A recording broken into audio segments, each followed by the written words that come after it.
Welcome to day 9 of the 21-day weight loss challenge. Today, I want to speak to you about integrating movement that goes beyond exercise.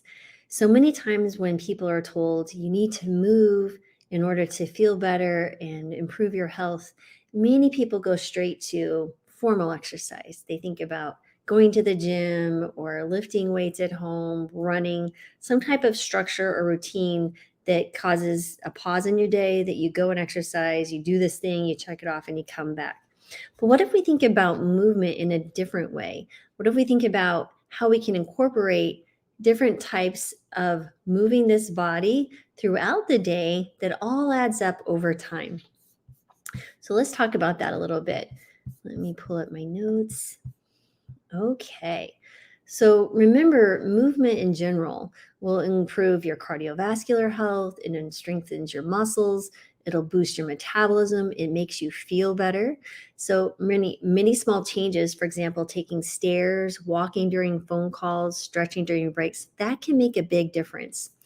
And what does that mean exactly? Well, there's actually a term for that, and it's called NEAT, NEAT, or non exercise activity thermogenesis. Fancy words for just basically meaning it refers to the calories burned through daily activities that aren't really restructured around exercise, sleeping, or eating. So, NEAT includes a wide range of movements and activities that you can do throughout your day, such as, for example, like I mentioned, walking. This could be anything from walking to your car, strolling around the office, shopping, household chores, activities like cleaning, gardening, doing laundry, or even cooking. There's a really interesting story about a study that was done by Dr. Ellen Langer. Now, this is the mother of mindfulness, who I just actually recently interviewed about her book called The Mindful Body. So if you haven't read that, I'd encourage you to check it out and listen to that podcast. It was a great interview. Her study was about chambermaids or maids who work in a hotel setting and discussed with them what they thought their work was. They thought of it as work. They had categorized what they do on a daily basis as work, but not exercise. So many of them didn't exercise because they were physically exhausted by the time they went home and had the time to devote to a formal type of exercise.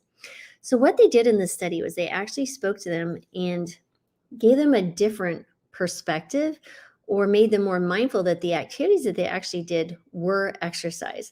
I don't know if you've ever walked up and down stairs, made a bed, cleaned some floors, doing all sorts of things, cleaning the bathrooms. It's quite a workout, especially if it goes on for 2, 3, 4 hours. And these folks are doing this for probably a minimum of 8 hours.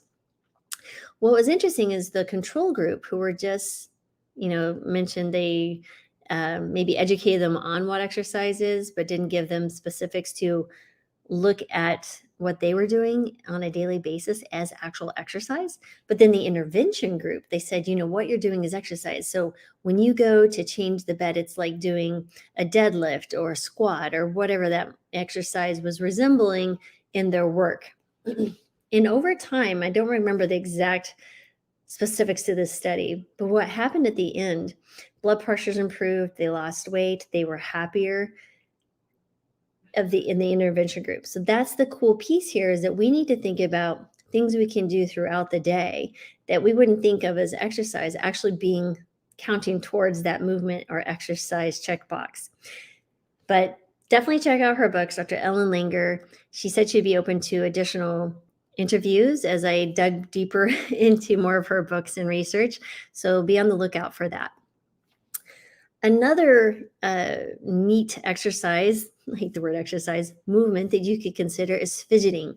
I don't know about you, but I am like always shaking my leg, moving my arms. I'm not one to sit still in a quiet setting, even such as a church setting, or you're sitting in an audience watching a play. I will be one of those ones, like literally shaking the bed, like shaking my foot up and down, or stretching or doing something.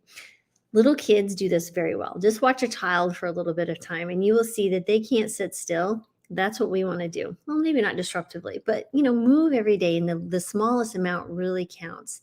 So again, it could be tapping your foot, playing with your hands, getting one of those little fidgety toys, maybe shifting in your chair, changing how you move in the chair. Maybe you can get one of those balls to sit on. When I was active duty in the Air Force, I actually bought one of those big Swiss balls, and I sat on that thing for 4 years as I was taking care of patients. Unless I was deployed overseas, that's what I did. And before you know it, others started getting balls and sitting on them themselves.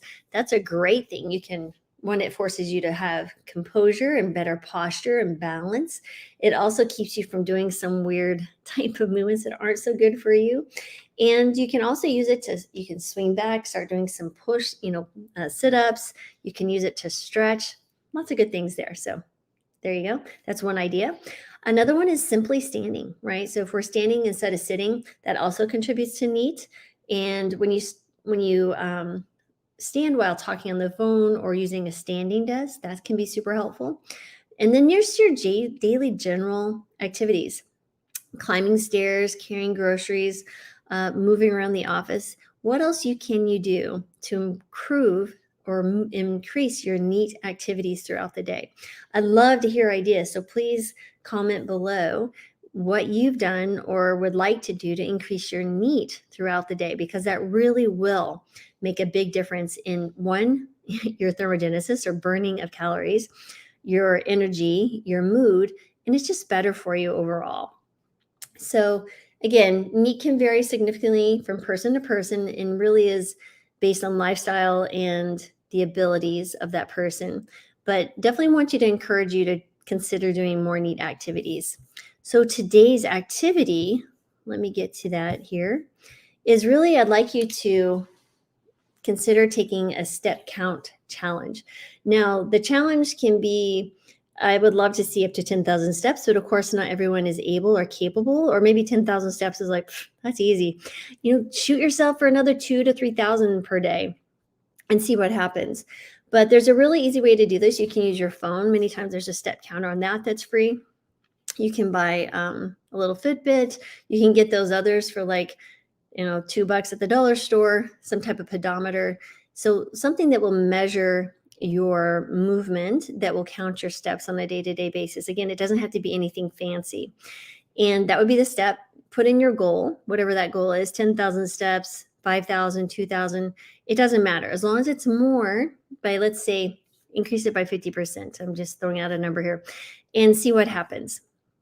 And then really plan your day. Think about how you can incorporate walking around more in your day. Is it taking a morning walk, an afternoon walk, an evening walk? Is it walking with your peers at work through lunch? Using stairs instead of elevators? Is it taking the dog out for 2 walks instead of 1? Many of your puppies will be proud and happy that you decide to do that.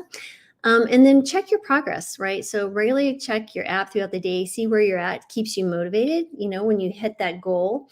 And then be creative. Again, look for ways you can add more steps if it doesn't include walking. Maybe it's jumping jacks. Maybe it's parking further away from the store front doors. Maybe you park a few steps down, you're going to get an extra 100 feet or something. Maybe it's dancing and while you're cleaning house. Again, it doesn't matter. However you can do to get in movement, it all counts. So then the writing exercise is really reflecting on physical activity. So after you've completed your day, just take a few minutes to dot down in your journal about a few things. Oh, by the way, there's the PDF. It's at drmarbas.com. Click on the more and scroll down to 21-day weight loss PDF, and you can download that for free.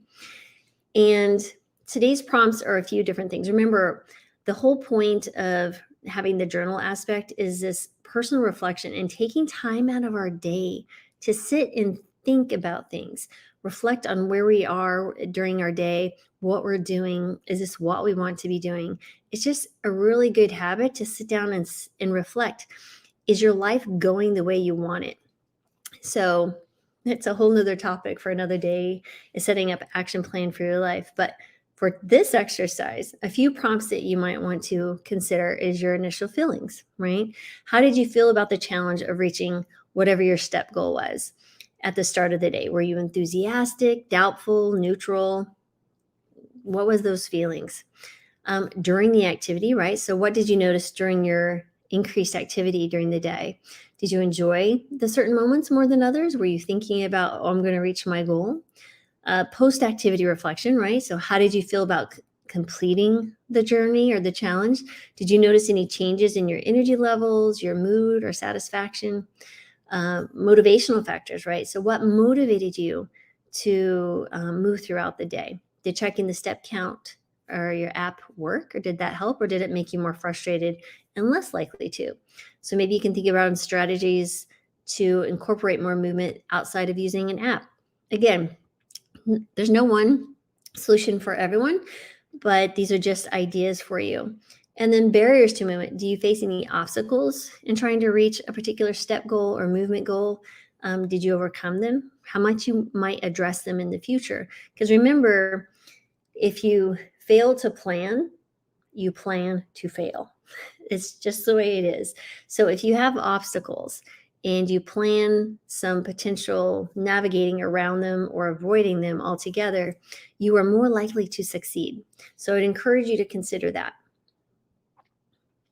All right. And then additionally, future integration. How can you encourage you to integrate more movement through your daily routine? Are there any times or activities that would consistently add more steps or movement through your day? So that was day 9. Excuse me, day 9 of our 21-day weight loss challenge. I hope you found that helpful. Again, check it out. I am super excited to see what you have to say. Make comments on how you're moving your body throughout the day. We'll be back tomorrow with day 10.